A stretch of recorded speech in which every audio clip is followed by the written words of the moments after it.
কিন্তু এখান থেকে আজকে রাজ্য বাজেট একটার পর একটা ঘোষণা, এবং আবার মেক নো মিস্টেক, বলা যা হয়েছে রাজ্য বাজেটে কিন্তু প্রাপ্তি যথেষ্ট হয়েছে। কোথায় কোথায় সেই প্রাপ্তি, সেই পাটে আমি প্রথম আসবো। তার কারণ লক্ষ্মীর ভাণ্ডারের টাকা দ্বিগুণ, 4% ডিএ, কর্মশ্রী নামে নতুন প্রকল্প যেটা 100 দিনের কাজের বিকল্প, এছাড়া মুখ্যমন্ত্রীর ঘোষণা, নতুন ঘোষণা, যে কেন্দ্রীয় সরকার না দিলে 100 দিনের কাজের মতো আবাস যোজনাতেও টাকা দেবে রাজ্য সরকার। আমি প্রথমে ওই প্রাপ্তির ভাড়াটা দেখব, কি কি নতুন ঘোষণা। দেখুন, আমরা 1 মাস অপেক্ষা করব, তার মধ্যে কেন্দ্রীয় সরকার যদি টাকা ছাড়ে ওয়েল অ্যান্ড গুড, আর যদি না ছাড়ে তাহলে 1 মে থেকে আমরা এই 11 লক্ষ বাড়ির টাকা আমরা ছাড়ব। লোকসভা ভোটের মুখে দরাজ হস্ত মমতা বন্দ্যোপাধ্যায়, কার্যত কল্পতরুর ভূমিকায় রাজ্য সরকার। বাজেটে রাজ্য সরকারি কর্মচারীদের ডিএ আরও 4% বাড়ানোর ঘোষণা করা হলো। দ্বিগুণ করা হলো লক্ষ্মীর ভাণ্ডারের ভাতা। Civic volunteer, green police, village পুলিশদের বেতন বাড়ানোর প্রস্তাবের পাশাপাশি সরকারের গ্রুপ ডি এবং গ্রুপ সি চুক্তিভিত্তিক কর্মচারীদের বেতন বৃদ্ধিরও ঘোষণা করা হয়েছে। সরকারের আওতায় থাকা তথ্য প্রযুক্তি কর্মীদের পারিশ্রমিকও ক্যাটাগরি অনুযায়ী বাড়ানো হলো। মিড ডে মিল প্রকল্পের কুক কাম হেল্পারদেরও মাসিক ভাতা বাড়ানোর প্রস্তাব দেওয়া হয়েছে বাজেটে মৎস্যজীবীদের জন্য সমুদ্র সাথী প্রকল্প ঘোষণা করলেন অর্থমন্ত্রী। সরকারি খাতায় নথিভুক্ত কমপক্ষে 2 লক্ষ মৎস্যজীবী প্রতি বছর এপ্রিল থেকে জুনের মাঝামাঝি পর্যন্ত 2টি মাসে 5,000 টাকা করে ভাতা পাবেন। কি করে এগিয়ে যেতে হয়, কি করে কাজ করতে হয়, কি করে মানুষের কথা ভাবতে হয়, কি করে বলতে হয়।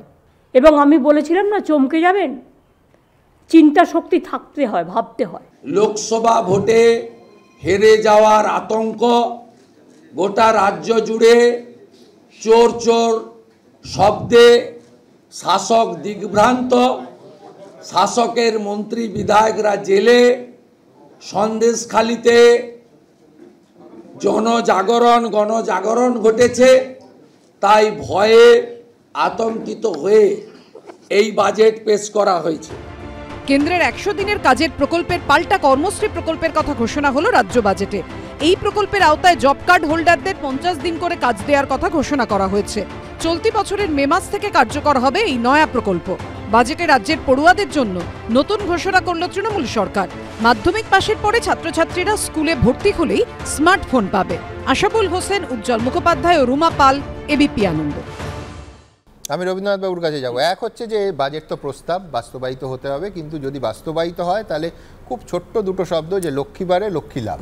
কেন বলছি, যে খয়রাতি বলুন, রেউরি বলুন, ডোল পলিটিক্স বলুন, প্রচুর সমালোচনা আমরা করি, কিন্তু এর একটা ইম্প্যাক্ট সবসময় ভোটে থাকে। বিশেষ করে শুভেন্দু অধিকারী বলছেন যে ভোটের ভয়, তাও যদি হয়, যিনি পাচ্ছেন তার কি যায় আসে? যখন লক্ষ্মীর ভাণ্ডার 500টা 1000 হচ্ছে বা 1000টা 1200 হচ্ছে, তার ইম্প্যাক্ট কি ভোটে পড়বে না? না, ভোটে পড়বে। প্রথম নম্বর হচ্ছে যে দেখুন 1200 টাকা করে দেওয়া হয়েছে, এটা তো আর ভোটের পরে তুলে নেওয়া হবে না। যদি না তুলে নেওয়া হয়, আদিবাসী মহিলারা, যে পরিবারে 3 জন মহিলা আছে, 3600 টাকা পাবে, 3500, 3600 পাবে। এমনি মহিলারা যারা অন্য জনজাতি নয়, তারা 3000, মানে ওই একই সময় 1000 টাকা করে, মানে ডবল হয়ে গেল।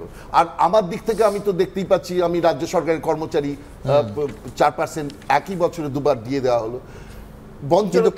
কেন্দ্রের হারের সঙ্গে সে তো বঞ্চনা আছে, এটা তো ঘটনা যে কিছুটা বঞ্চনা সবসময়, এবং সিপিএম আমলেও কিন্তু এটা ছিল। 9 থেকে 21 মাসের একটা গ্যাপ সবসময় থাকতো, এটা কিন্তু ছিল।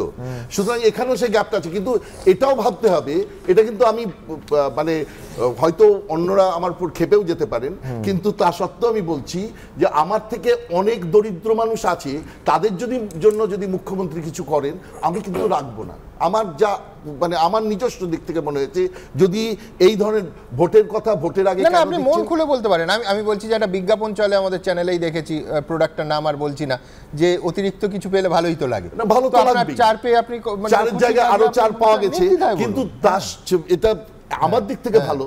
প্লাস ধরুন যে জনজাতির লোকেরা, তাদের তো যে সমস্ত পুয়ার মানুষ আছে, গরিব মানুষ আছে, তাদের যদি আরো বেশি কিছু দেওয়া যায়। ধরুন লক্ষ্মীর ভাণ্ডার হচ্ছে এই রাজ্য সরকারের সবথেকে জনপ্রিয় প্রকল্প, তার টাকাটা ডাবল হলে যারা পাচ্ছেন তারা তো অবশ্যই। এবং শুনুন, আমার যদি 1000 থেকে 2000 হয়, সত্যি কথা বলতে কি আমার তেমন কিছু যায় আসবে না, আমার গোত্রের মানুষদের যায় আসবে না, কিন্তু একটা গরিব মানুষের যদি 1000 থেকে 1200 হয়, 500 থেকে 1000 হয়, তাদের কিন্তু অনেক বেশি। সেই কথাটা আমি আগে বলেছিলাম, 11 থেকে 12 তফাৎ এই গরিব মানুষরা বুঝতে পারে, কিন্তু কোটি কোটি টাকার তফাৎ তারা বুঝতে পারে না। ঠিক, আমি কেয়ার কাছে যাব যে এই লক্ষ্মীর ভান্ডার যখন হয় প্রবল সমালোচনা হয়, তারপর তার জনপ্রিয়তা দেখে বিজেপিও কিন্তু বলে আমরা অন্নপূর্ণা ভান্ডার দেব। অর্থাৎ আমি বলছি যে এই সাধারণ মানুষকে টাকা হাতে পাইয়ে দেয়া, এর যে একটা ভোটের অঙ্কেও একেবারে পজিটিভ ইম্প্যাক্ট আছে, এটা কিন্তু অনস্বীকার্য। রাজ্যে রাজ্যে এই মুহূর্তের ভারতবর্ষের অধিকাংশ রাজ্যে এরকম প্রকল্প আছে,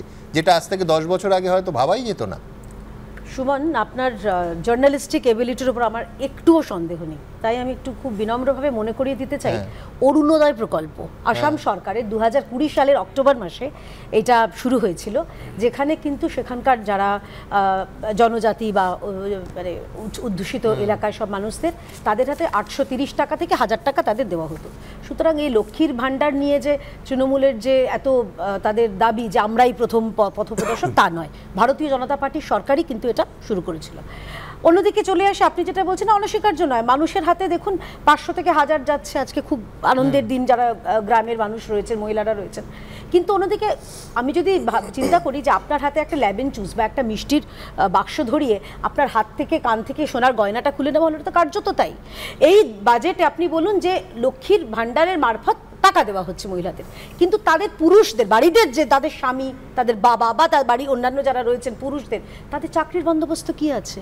গ্রিন পুলিশ, সিভিক ভলেন্টিয়ার, নাকি মোমো, কচুরি, জিলিপি, ঘুগনি এগুলো বেচে বা চপ বেচে তাদের সংসার চালাতে হবে? অর্থাৎ বিষয়টা হলো এইটা শুধুমাত্র এই দেখনদারির বাজেট মমতা ব্যানার্জির, ওই যেটা সবসময় করে থাকেন আর কি, এই ভোটের আগে উনি এটা করে দিলেন, আমি দিয়ে দিলাম তোমাদের 1000 টাকা, দাও এবার দলে দলে এসে ভোট দাও। কিন্তু কার্যত এবারে তো সেটা চিড়ে গলবে না। 5 সেকেন্ড ভাই, সন্দেশখালীর মহিলারা আপনাদের প্রথম থেকেই বলে দিয়েছেন যে আমরা কিন্তু তৃণমূলের আছি এবং আমরা এই লক্ষ্মীর ভান্ডার টাকা পেয়ে থাকি। ওরা বলছেন আমাদের টাকা চাই না, শান্তি চাই। আমি বলছি যে অভিজিৎ বিনায়ক বন্দ্যোপাধ্যায়ের মতো মানুষেরা সাধারণ মানুষের হাতে যখন ক্যাশ তুলে দেওয়ার কথা বলেন, তাদের মাথাতেও ঢোল শব্দটা থাকে, কিন্তু তারপরেও তারা বলেন, কারণ তারাই জানেন ভালো মতো অর্থনীতিতে ইম্প্যাক্ট কতটা। আমি বলছি সুমন্ত, অর্থনীতির বাইরে গিয়ে এখানে একটা ইমোশনাল কানেকশন এবং একটা আত্মসম্মানের ব্যাপার আছে। ছোটবেলায় যখন বাড়িতে দুপুরবেলা রেস্ট নিতাম, শুয়ে থাকতাম, ঘন্টি বাজাতে বাজাতে আইসক্রিম কিংবা ঘটি গরম যেত, মায়ের আঁচলটা টেনে বলতাম মা দাও না 2 টাকা, আইসক্রিম খাবো বা ঘটি গরম খাবো। আমার মাকে দেখতাম, আমার মা পাল্টা ঘুরে আবার বাবার কাছে বলছে 2 টাকা দাও না, ছেলেকে একটু আইসক্রিম কিনতে দেবো। আজকের দিনের ছেলেমেয়েরা যখন তাদের মাকে বলে মা 5 টাকা দেবে আইসক্রিম খাবো, আজকে তার মাকে কিন্তু তার হাজবেন্ডের কাছে হাত পাততে হয় না, সে তার আঁচল থেকে টাকাটা খুলে দিয়ে বলে এটা আমার টাকা, তোর বাবার টাকা নয়, এটা আমি তোকে দিচ্ছি, জাগিয়ে আইসক্রিম খা। এই আত্মসম্মান 1 নম্বর। আর ওই আইসক্রিমওয়ালাটার যে কাছে টাকাটা গেল, ওই ঘুগনিওয়ালাটার কাছে টাকাটা গেল, নাম্বার 1 পয়েন্ট সুমনদা। আর নাম্বার 2 পয়েন্ট, উনি বলেন তোর বাবার টাকা নয়, এটা হাইলাইট করলাম না, তুমি এগিয়ে না না একদম আমি বলছি এটা নানা রাজনৈতিক প্রেক্ষিত আছে, একদম আসে, কিন্তু আমার কথা হচ্ছে এটা তার নিজস্ব, তাকে তার বাংলার দিদি এই টাকাটা দিয়েছে, তার অধিকার, তার নিজস্ব। এখানে আমার উল্টোটাও বলতে হবে, সেটা হচ্ছে একটা ছোট্ট উদাহরণ দিচ্ছি, সেটা হচ্ছে এই ধরনের ডোল পলিটিক্স বিপুলভাবে ভোটে জনপ্রিয় হয়। আমি উল্টো উদাহরণটা দিই, সেটা হচ্ছে রাজস্থানের স্বাস্থ্য বিমা। অন্য বহু রাজ্য আমাদের রাজ্যের মতো 5 লক্ষ টাকার ছিল না, চিরঞ্জীবী স্বাস্থ্য বিমা ছিল 25 লক্ষ টাকার। কংগ্রেস প্রতিশ্রুতি দিয়েছিল যে আমরা ক্ষমতায় এলে ওই 25 লক্ষ ডাবল হবে, ঠিক দ্বিগুণ, 25 লক্ষ 50 লক্ষ হবে। তারপরও সেই দলটি নির্বাচনে হেরে যায়। আমি বলছি এই কয়েক মাস আমি বলছি সুমনদা, আপনি কোনো কাজ পলিটিক্যাল মোটিভেশন নিয়ে করছেন না, কোনো কাজ আপনি সত্যিকারের সমাজসেবা মোটিভেশন নিয়ে করছেন?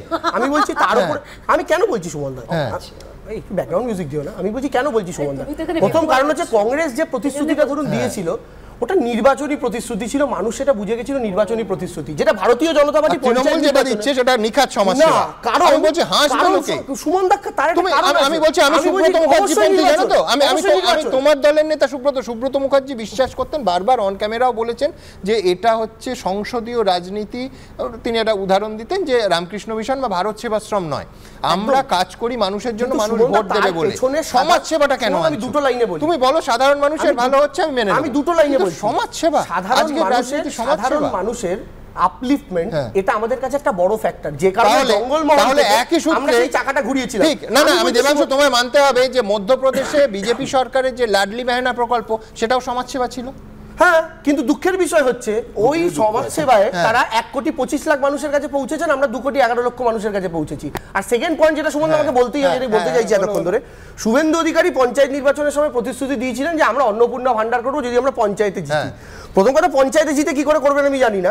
আমাকে একটা কথা বলুন তো, এই মুহূর্তে কেন্দ্রে তো একটা সরকার আছে, সেই সরকারটাকে এই রাজ্যের মানুষ 18টা সিট দিয়ে সাপোর্ট করেছিল, তার মানে রুলিং পার্টির 18টা এমপি রাজ্যের মাটিতে। তাহলে ভারতীয় জনতা পার্টিকে এসব অন্নপূর্ণা ভান্ডার প্রতিশ্রুতি কেন দিতে হচ্ছে? কালকেই বলুন না নরেন্দ্র মোদীকে গোটা দেশব্যাপী সেন্ট্রাল গভর্নমেন্টের একটা স্কিম চালু করতে মায়েরা পাবে 3,000 টাকা। এখানে কিন্তু আমার একটা পয়েন্ট রাখবে, সেটা হচ্ছে হেরে গেলে পলিটিক্যাল মোটিভ, জিতে গেলে সমাজসেবা। আমার একটা বক্তব্য হচ্ছে যে খুব একটা ওই বাচ্চাদের গল্প বললো যে বাচ্চা নাকি মায়ের কাছ থেকে চাইছে টাকা, বাবার টাকা নয়, মায়ের টাকা নয়। এক সেকেন্ড ভাই বলি, বাবার কাছে টাকাই নেই তো, কারণ বাবার কাছে চাকরি নেই। এই রাজ্যে আপনি বলুন না কটা শিল্প হয়েছে 2011 সালের পর থেকে, মমতা ব্যানার্জি কটা বড় শিল্প, আমি প্লিজ কাশফুলের বালিশ বলবো না বা চপ ঘুগনি নিয়ে বলবো না, কটা শিল্প জায়গা সেখানে ফিতে কেটেছেন? উত্তর হলো শূন্য। মায়ের কাছে ওই 1000 টাকাই দিতে পারবে না,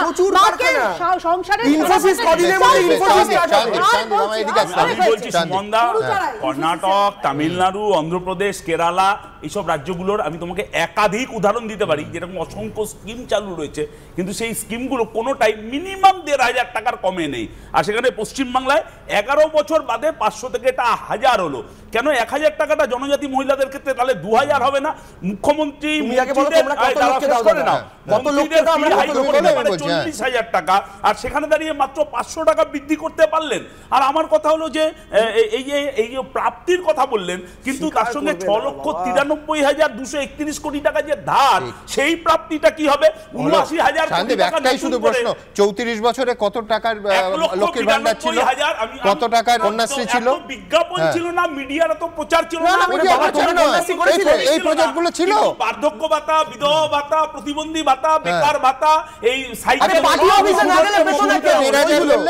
আবার আরেকটা উদাহরণ দেবো আরেকটা রাজ্য থেকে, যে মধ্যপ্রদেশে বিধানসভায় জিতলে গৃহকর্তীদের প্রত্যেককে 500 নয়, 1000 নয়, 1,500 টাকা দেওয়া হবে ঘোষণা করেছিল কংগ্রেস, আলটিমেটলি কাজে আসেনি। কিন্তু এখানে আমি আজকের বিধানসভার ছবিটা দেখাবো, তারপর আবার আলোচনায় ফিরবো। আজকের বিধানসভায় বাজেট বক্তৃতা, একটা সময় রীতিমতো মুখ্যমন্ত্রী উঠে পড়লেন, স্পিকারকে ইন্টারভেন করতে হলো। ঠিক কী ছবিটা, কারণ বিধানসভায় বুঝলেন আমরা তো ক্যামেরা নিয়ে রোজ যেতে পারি না, আজকেও যেতে পারিনি, বিধানসভার আউটপুট আমরা দেখিয়েছি, কিন্তু বিধানসভার ভেতরে আলোচনা দেখাটা নিঃসন্দেহে একটা অভিজ্ঞতা। দেখুন, আমরা 1 মাস অপেক্ষা করব, তার মধ্যে কেন্দ্রীয় সরকার যদি টাকা ছাড়ে ওয়েল অ্যান্ড গুড, আর যদি না ছাড়ে তাহলে 1 মে থেকে আমরা এই 11 লক্ষ বাড়ির টাকা আমরা ছাড়বো। অনেকে এরকম করে, ছেলে মেয়েকে ডাল ভাত না খাইয়ে খাইয়ে শীর্ণ করে দিয়ে শেষে দুধ খাওয়ায়, সে দুধ আর হজম হয় না। বাজেট পড়বেন অর্থমন্ত্রী, বিরোধীরা তা কাটাছেঁড়া করবেন, এটাই রীতি। কিন্তু বৃহস্পতিবার বাজেট ঘিরে বিধানসভা কক্ষের বাইরেও নজিরবিহীন ঘটনা ঘটল। মুখ্যমন্ত্রীর কনভয় যখন বেরিয়ে গেটের সামনে এসে পৌঁছয়, সেই কনভয় দেখেই চোর স্লোগান দিতে শুরু করেন Suvendu অধিকারীরা।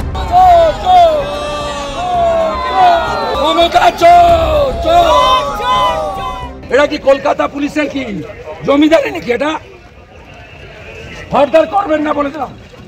We all are equal. আপনারা আমাদের নমিনেট করেননি, we are elected from by the people. Agnimitra পালের গাড়ি আটকেছেন, কে হরিদাস পালকে এখান দিয়ে পাস করাবেন আপনারা? হু আর দে? বলে দিলাম, দ্বিতীয় দিন যেন না হয়।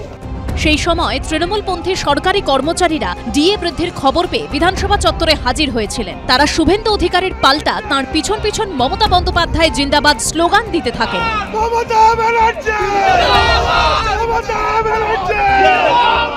কনভয় নিয়ে বেরিয়ে আসছিলেন মুখ্যমন্ত্রী মমতা বন্দ্যোপাধ্যায়। তার কনভয়কে অভিনন্দন জানানোর জন্য ওখানে উপস্থিত ছিলেন রাজ্য সরকারি কর্মচারীরা, কারণ 4% ডিএ বেড়েছে এবং তার জন্য তারা খুশি।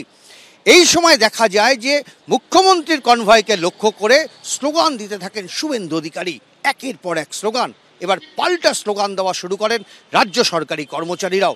বিধানসভার বাইরে স্লোগান পাল্টা স্লোগানে রীতিমতন সরগরম হয়ে ওঠে। বিধানসভার ভিতরেও অর্থমন্ত্রী বাজেট পেশ করার আগে ও মাঝখানে তৃণমূল বিজেপির মধ্যে বাকযুদ্ধ হয়।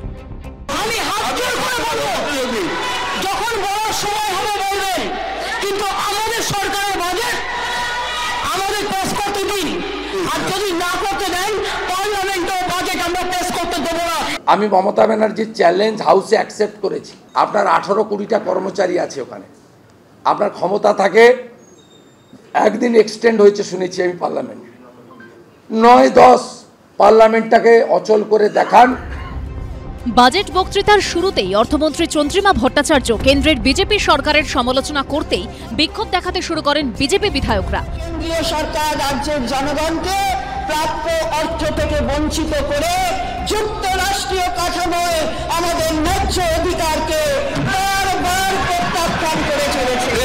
বিভিন্ন গুরুত্বপূর্ণ গ্রামীণ প্রকল্প আপনারা যা বলার আপনারা বলবেন বাজেট ভাষণের সময়। বারবার বক্তৃতা থামিয়ে দিতে হয় অর্থমন্ত্রীকে। এরপরই ক্ষোভ উগরে দেন মমতা বন্দ্যোপাধ্যায়। এটা বিজেপি পার্টি অফিস নয়, এটা অ্যাসেম্বলি। 63 মেম্বার 147 জন এমপিকে সাসপেন্ড করেছিল। আমরা সে পথে যেতে চাই না। বাংলার ভালো এরা চায় না, অ্যান্টি বাঙালি, রাজ্য বিরোধী এদের অ্যাটিটিউড মানুষ দেখুন। এই বাজেট ভোটের প্রচার ছাড়া অন্য কিছু নয়। রাজ্যকে এগিয়ে নিয়ে যাওয়ার কোনো দিশা এই বাজেট দেখাতে পারেনি।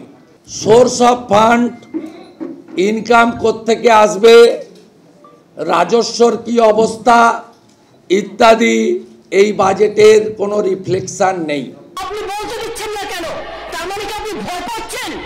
সব মিলিয়ে বিধানসভার ভিতরে বাইরে নজিরবিহীন পরিস্থিতি। উজ্জ্বল মুখোপাধ্যায়, আশাবুল হোসেন ও সৌমেন চক্রবর্তীর রিপোর্ট, এবিপি আনন্দ। বিষয়ত একটাই ক্যাচ আছে, সেটা হচ্ছে টাকা। মানে বাংলা প্রবাদ আছে, যে খায় চিনি তাকে যোগায় চিন্তামণি। গৌরী সেনও নেই, চিন্তামণিও নেই। সুতরাং টাকার সংস্থানটা কি করে হবে, কোথা থেকে কিভাবে হবে, কারণ রাজ্য যথেষ্ট আর্থিক সংকটের মধ্যে দিয়ে যায়। দেখুন সুমনদা, আমি যেহেতু এই মুহূর্তে নির্বাচন চর্চায় আছি, আমি জানি যে মমতা বন্দ্যোপাধ্যায়ের এই বাজেটের অভিমুখটা কী। মমতা বন্দ্যোপাধ্যায়, আপনি বলছেন টাকার কথা, ভোট বড় বালাই। আমি যদি ভোটে জিতি তবেই না টাকার প্রশ্নটা আসবে, তবেই না টাকা মানে শোধ বা টাকা রোজগারের প্রশ্ন আসবে। লোকসভা ভোট। আমি আবারও আপনাকে বলছি, মমতা বন্দ্যোপাধ্যায়ের এই বাজেটটা খুব সচেতন বাজেট, এবং এর সাথে সরাসরি নির্বাচনী রাজনীতির সম্পর্ক আছে। মানে এই যে লক্ষ্মীর ভাণ্ডার প্রকল্পটা বলছেন, এটা মানে বছর 1.5-2 ধরে চালু হয়েছে। এ কিন্তু মানে ধীরে ধীরে কিন্তু এটা মানুষ স্বভাবগতভাবে নিচ্ছে, এটা এই প্রজেক্টে আমি 500 টাকা পাই, 1000 টাকা পাই। এবার যখন আপনি এটা রিইনফোর্স করলেন, অর্থাৎ আরও 500 টাকা দিলেন বা আরও 700 টাকা দিলেন, সেই মুহূর্তে কিন্তু মানুষ আবার চার্জ হবে। মানে এটা কিন্তু অনেকটা ওই রিচার্জের মতন ব্যাপারটা। মানে আপনার যখন ফুরিয়ে যাবে আপনাকে আবার চার্জ দিতে হবে। একে মার্জিনাল ইউটিলিটি ইকোনমিক্সের ভাষায় বলে। কিন্তু এইটা থেকে এবং ভোটে মেগা প্যাকেজে চলে যাবে। এবং একই সাথে আপনাকে বলি, আজকের বাজেটের পরে বিজেপি বা বিরোধী শিবির কিন্তু বেশ চাপে থাকবে। কারণ দিনের শেষে কিন্তু আপনাকে বলছি যে এই প্যাট্রন ক্লায়েন্ট রিলেশনশিপের মধ্য দিয়েই কিন্তু ভোটটা হয়, পশ্চিমবাংলায় ভোট করাতে হয়। এবং আমি যাদেরকে মানে টাকা দিচ্ছি, এই লক্ষ্মীর ভাণ্ডারের মাধ্যমে হতে পারে, বার্ধক্য ভাতার মাধ্যমে হতে পারে, বিভিন্ন প্রকল্পের মাধ্যমে হতে পারে, আমি কিন্তু তার কাছে মানে ভোট চাইব, এবং সেইভাবে কিন্তু ভোটটা হবে। এবং একই সাথে আপনাকে বলতে চাই যে রাম মন্দিরের উপর ভিত্তি করে যে একটা হাওয়া তৈরি করার চেষ্টা করছে বিজেপি, সারা দেশে রাম মন্দিরের একটা প্রভাবও বিভিন্ন সমীক্ষায় ধরা পড়ছে। রাম মন্দিরকে কমব্যাট করতে গিয়ে মমতা বন্দ্যোপাধ্যায় কিন্তু অনেক বেশি খোলা হাত, মানে আপনি দেখেছেন এই যে বাজেটে প্রায় সর্বত্র উনি টাচ করছেন। এবং আপনি লক্ষ্য করবেন এই বাজেটটা কার্যত, আমি যদি বলি যে বিভিন্ন বর্গের কথা বলতে গিয়ে একটা আইডেন্টিটি টাচ আছে। এই ফার্স্ট আমি একটা বাজেট দেখলাম যেখানে একটা পরিচয় সত্তা সর্বত্র, শিডিউল কাস্ট, শিডিউল টাইপ, মানে ওবিসি, মহিলা, তারপরে আপনার গিয়ে মাইনরিটি অর্থাৎ সংখ্যালঘু মুসলিম প্রত্যেকে। এবং আপনি যদি শুভেন্দু অধিকারীরও বক্তব্য শোনেন পরবর্তী সময় বাজেট সমালোচনা করতে গিয়ে, উনিও কিন্তু বাজেটের আইডেন্টিটির জায়গা থেকেও আবার তিনি কাউন্টার তৈরি করতে চেয়েছেন। কিন্তু দুটো জিনিস আমি আবারও বলবো, একটা হলো যে মমতা বন্দ্যোপাধ্যায় এই বাজেটে একটা ন্যারেটিভ তৈরি করতে পেরেছেন। নির্বাচনে কিন্তু ন্যারেটিভ খুব গুরুত্বপূর্ণ। কি 100 দিনের কাজের টাকা বন্ধ, এই অবস্থায় তিনি একটা নতুন প্রকল্প 50 দিনের জন্য করে দিয়ে এই বার্তাটা মানুষকে দিতে পেরেছেন যে কেন্দ্র আমাকে আটকালেও আমি কিন্তু একটা বিকল্প খুঁজছি। প্লাস বাজেটের বাইরে আবাস যোজনার একটা কাউন্টার, মানে তার মানে কি একদিকে প্রত্যাশা তৈরি করছেন, আরেকদিকে একটা কাউন্টার ন্যারেটিভ তিনি তৈরি করছেন বিজেপির বা দিল্লি সরকারের বিরুদ্ধে। কিন্তু শেষ বিচারে দুটো প্রশ্ন থেকেই যায় সুমনদা, সেটা হলো আপনি যতই মানে ডিস্ট্রিবিউশন, যেটা দেবাংশ বলছিল যে মা বোনরা ইজ্জত পাচ্ছে, কিন্তু ইজ্জতটা তখন হবে যখন আমার পার্চেজিং পাওয়ার নিজের হবে।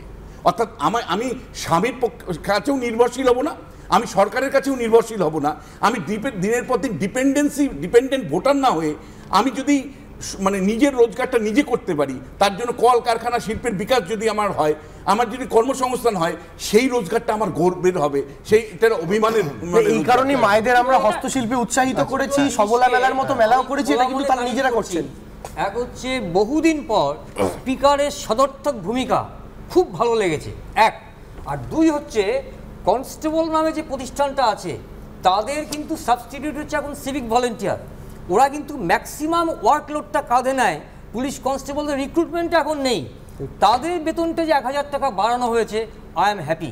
তারা যতই পার্টি রিক্রুট হোক, তারা কিন্তু রিয়েল কাজটা এখন দিন রাত করছে, কাজে তাদের যে 1000 টাকা বেতন বেড়েছে, আই এম হ্যাপি। আমি একটা কথা এখানে বলবো, এই সোশ্যাল ওয়েলফেয়ারে আমি নিজে অস্ট্রেলিয়ায় পোস্ট ডক্টরাল করতে গিয়ে দেখেছি, সোশ্যাল ওয়েলফেয়ারে যে বাজেটে বাড়ানো, এটাকে নির্বাচনের আগে সবাই করে। এটা মমতা বন্দ্যোপাধ্যায় একা করছেন এরকম নয়, সুতরাং সারা পৃথিবী জুড়ে কোটি টাকা কিন্তু খরচাও করতে পারেনি। আর এই বাজেটে ওরা বলেছে যে সাগর সেতু 1200 কোটি টাকা খরচা হবে আর বরাদ্দ হয়েছে 200 কোটি টাকা। এইসব স্বাভাবিক, কারণ এটা বাজেটে উল্লেখ করা আছে এটা আগামী 3 বছরে আমরা করব। হ্যাঁ, 3 বছরে 200 আগামী 600 কোটি টাকা, 3 বছর 26 অঙ্কটা মিলে গেছে 26-এ। প্রতিশ্রুতি তখনই পূরণ হবে যখন জিতে আসবে। 3 বছরে 27 হয়ে যাচ্ছে। উনি বলে দিলেন, তারপরে জানেন তো এরপরে 2026 এর ফিরে আসবে। আমি বলছি কিন্তু at the end of the day fact remains, পশ্চিমবঙ্গে 1000 কেন? মানে মহিলাদের সম্মান কি রাজনীতিতে তারতম্য হয়? একটা তফাৎ আছে বাকিদের সঙ্গে। এক সেকেন্ড বলি, একটা তফাৎ আছে। এতদিন ধরে ভারতবর্ষের মাটিতে কোনো বাজেট পেশ হলে বা কোনো প্রকল্প ঘোষণা হলে মানুষ এই আলোচনাটা করতো, ঘোষণাই তো হয়, আমাদের অবধি এসে পৌঁছবে তো। তৃণমূল এসে প্রথম যেটা বদলাতে পেরেছে, অ্যানাউন্সমেন্ট মানি ইমপ্লিমেন্টেশন, এটা লোক জেনে গিয়েছে। লক্ষ্মীর ভান্ডার, কন্যাশ্রী, সবুজ সাথী, খাদ্য সাথী, যা আমরা অ্যানাউন্স করে দিলাম, প্রত্যেকটা মানুষ সবুজ সাথী। দেবাংশু প্লিজ একটু, এর সাথে অ্যাসেট জেনারেশন কোথায় হচ্ছে তুমি আমায় বলো। মানে কর্ণাটকে গেলে, মানে অন্য রাজ্য, দক্ষিণের রাজ্যগুলোতে গেলে যেভাবে পরিকাঠামোগত বিকাশ, রাজ্য সরকারি পাবলিক সেক্টর, বাবা ক্লাসরুম নেই পশ্চিমবঙ্গের রাজ্য সরকারি ইউনিটগুলোতে। আমার বাবা চাকরি করে মই যখন হাফ প্যান্ট পরে তো তখন গেছে। আমি বলছি এই সময় দাঁড়িয়ে আরে আমার বাবা 74 বছর বয়স, এখন থেকে এখানে কাজে ঢোকাবো? পার্মানেন্ট পুলিশ নেই, থানায় গেলে পার্মানেন্ট পুলিশ নেই, হাসপাতালে গেলে ডাক্তার নেই, আমি বলছি কলেজে গেলে পাবলিক সেক্টর ইউনিটগুলো যেগুলো গবেষক নেই, টিচার নেই, পরিকাঠামো নেই, তন্তুস থেকে শুরু করে একের পর এক সিপিএম এর সময় দীর্ঘদিন লসে চলতো, আজকে আমরা প্রফিটে রান করাচ্ছি। এই বিতর্ক পরিষ্কার বলে যাচ্ছে। আবার বলছি, রেউড়ি বলতে পারি, খয়রাতি বলতে পারি, ডোল পলিটিক্স বলে অর্থনীতির দিক থেকে সমালোচনা করতে পারি, কিন্তু এই যে একের পর এক ঘোষণা, এর একটা রাজনৈতিক ইম্প্যাক্ট থাকে। অবশ্য সম্প্রতি বহু রাজ্য দেখিয়েছে যে প্রতিশ্রুতির জায়গা থেকে কিন্তু অনেক বড় প্রতিশ্রুতির ফানুসও শেষ পর্যন্ত নিভে গেছে। এটা কি হবে বলবেন শুধু আপনারা, সাধারণ মানুষ। আবার বলছি, আজকে রাজ্য বাজেটে কিন্তু এতক্ষণ আলোচনাই প্রমাণ করলো যে প্রাপ্তির যে তালিকা সেটা কিন্তু যথেষ্ট দীর্ঘ। পরের প্রতিবেদন। লোকসভা নির্বাচনের মুখে বাজেটে কোষাগারের দরজা খুলে দিল তৃণমূল সরকার। মমতা বন্দ্যোপাধ্যায়ের ফ্ল্যাগশিপ প্রকল্প লক্ষ্মীর ভাণ্ডারের ভাতা বৃদ্ধির ঘোষণা করা হলো বাজেটে। বর্তমানে লক্ষ্মীর ভাণ্ডার প্রকল্পে জেনারেল কাস্টের মহিলারা মাসে 500 টাকা করে পান। এপ্রিল মাস থেকে তা বাড়িয়ে 1000 টাকা করার ঘোষণা করা হলো। এতদিন তপশিলি জাতি এবং জনজাতি শ্রেণীর মহিলারা 1000 টাকা করে পেতেন, তা বাড়িয়ে 1200 টাকা করার ঘোষণা করা হলো। আমাদের যেটা দাবি ছিল সেটা মনে রাখবেন যে কেন্দ্রীয় সরকার যেন পরিবার পিছু 7500 টাকা করে, যাদের ট্যাক্স আওতায় যারা নেই, এবং রাজ্য সরকার 2000 টাকা করে তাদের সাপোর্ট দিক। ওটা কেন্দ্রীয় সরকারও করেনি, রাজ্য সরকারও করেনি। 2 মাসের মধ্যে ফের রাজ্য সরকারি কর্মীদের ডিএ বৃদ্ধির ঘোষণা করা হলো। বাজেটে সরকারি কর্মী, শিক্ষক এবং অবসরপ্রাপ্তদের আরও 4% ডিএ বৃদ্ধির প্রস্তাব দিলেন অর্থমন্ত্রী চন্দ্রিমা ভট্টাচার্য। মূল্য বৃদ্ধির হাত থেকে একটু রেহাই দেওয়ার জন্য আমাদের সীমিত আর্থিক সামর্থ্যের মধ্যে আরো 4% দিয়ে দেওয়ার ঘোষণা করছি, যা লাগু হবে মে 2024 মাস থেকে। রাজ্য সরকারি কর্মীরা 10% ডিএ পান। এবার রাজ্য বাজেটে আরও 4% ডিএ বাড়ানোর ঘোষণা করা হলো। অর্থাৎ মে মাস থেকে রাজ্য সরকারি কর্মচারীরা 14% হারে ডিএ পাবেন, আর কেন্দ্রীয় সরকারি কর্মীরা বর্তমানে 46% ডিএ পান। অর্থাৎ কেন্দ্র রাজ্য সরকারি কর্মচারীদের ডিএর ফারাক এখনো 32%। কোন সিস্টেমটাকে ওনারা ফলো করে এরকম করে হঠাৎ করে যখন ইচ্ছা যাচ্ছে ঘোষণা করছেন, সেটা আমাদের অজানা। ভোটের মুখে দেখছেন যে এই আন্দোলনের ফলে তার পায়ের তলার মাটি সরছে দিনকের দিন, যার ফলে এই চাপে পড়ে এটা উনি ঘোষণা করেছেন। এখনো কর্মচারীদের সঙ্গে কেন্দ্রীয় সরকারের মহার্ঘ ভাতার ডিফারেন্স 40% থাকলো। 4% আজকে ঘোষণা করেছেন মে মাস থেকে দেবেন, মানে ভোট গণনার পরে। ভোটটা নিতে হবে, ভোট গণনার পরে দেবেন।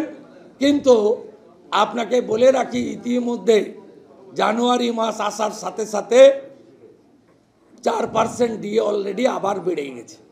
ইটস এ কমপ্লিটলি মিথ্যাচার, জাগলারি, এবং আবার পশ্চিমবঙ্গের মানুষকে টুপি পরিয়ে মিথ্যা প্রতিশ্রুতি দিয়ে ভোট নেওয়া। Civic volunteer, green police, village পুলিশদের বেতন বাড়ানোর প্রস্তাবও দেওয়া হয়েছে বাজেটে। এতদিন সিভিক ভলেন্টিয়ার এবং গ্রিন পুলিশরা পেতেন 8,999 টাকা, এবার পাবেন 9,999 টাকা। ভিলেজ পুলিশরা একদিন পেতেন 10,500 টাকা। নতুন বাজেটে ঘোষণা অনুযায়ী এবার তারা পাবেন 11,500 টাকা। এর পাশাপাশি এদের রাজ্য পুলিশে ভর্তির কোটাও 10% থেকে বাড়িয়ে 20% করা হয়েছে। 100 দিনের প্রকল্পের পাল্টা কর্মশ্রী প্রকল্পের অধীনে 39 কোটি কর্মদিবসেরও ঘোষণা করেছেন অর্থমন্ত্রী। এর জন্য বরাদ্দ করা হয়েছে 8,297 কোটি টাকা। রাজ্যের প্রত্যেক জব কার্ড হোল্ডারকে বছরে কমপক্ষে 50 দিনের কাজ নিশ্চিত করা হবে। এছাড়াও রাজ্য সরকারের গ্রুপ ডি ও গ্রুপ সি চুক্তিভিত্তিক কর্মচারীদের মাসিক বেতন 3,000 টাকা এবং 3,500 টাকা করার ঘোষণা করা হয়েছে বাজেটে। আশাবুল হোসেন, উজ্জ্বল মুখোপাধ্যায় ও রুমা পাল, এবিপি আনন্দ। রবীন্দ্রনাথের গানে আছে, মান অভিমান ভাসিয়ে দিয়ে এগিয়ে নিয়ে আয়, তারে এগিয়ে নিয়ে আয়। এখন রাজনীতিতে কার মান অভিমান কিসে ভেসে যাবে সেই হিসেব কষা আমাদের কম্য নয়। এই যেমন মমতা বন্দ্যোপাধ্যায়ের ধর্ণা মঞ্চে অভিষেক বন্দ্যোপাধ্যায়ের অনুপস্থিতি নিয়ে জোর জল্পনা চলছিল রাজ্য রাজনীতিতে। নানা মুনি নানা মত দিচ্ছিলেন। এরই মধ্যে সাংসদ বিধায়কদের নিয়ে ভার্চুয়াল বৈঠকের ডাক দিলেন ডায়মন্ড হারবারের সাংসদ। তাহলে কি বরফ গলেছে, সমীকরণ বদলাচ্ছে? ডায়মন্ড হারবারের লক্ষণ রেখার বাইরে অবশেষে বেরোচ্ছেন অভিষেক? আমরা এত প্রশ্নের উত্তর জানি না, শুধু অ্যানিমেশনে একটু ঠাট্টা করেছি বলে আবার কেস দেবেন না প্লিজ। কেস দেবেন না প্লিজ। হ্যাঁ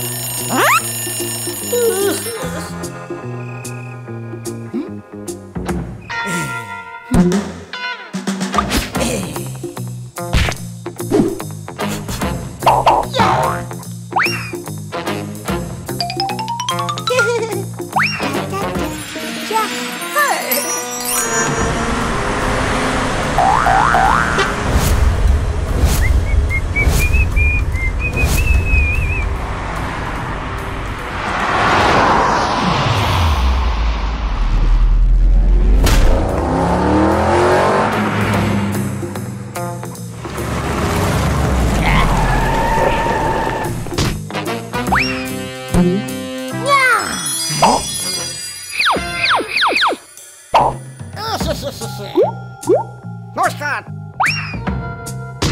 টাটা বাই বাই।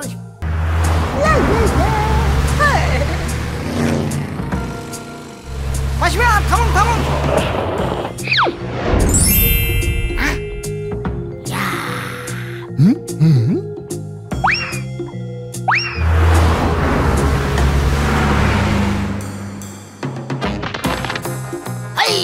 চলে আসো, জলদি জলদি চলো চলো, দৌড়ে চলো।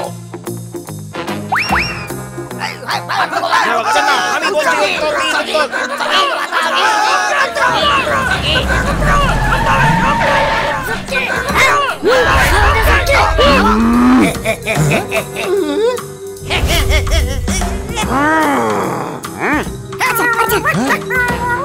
Sorry sorry, don't worry.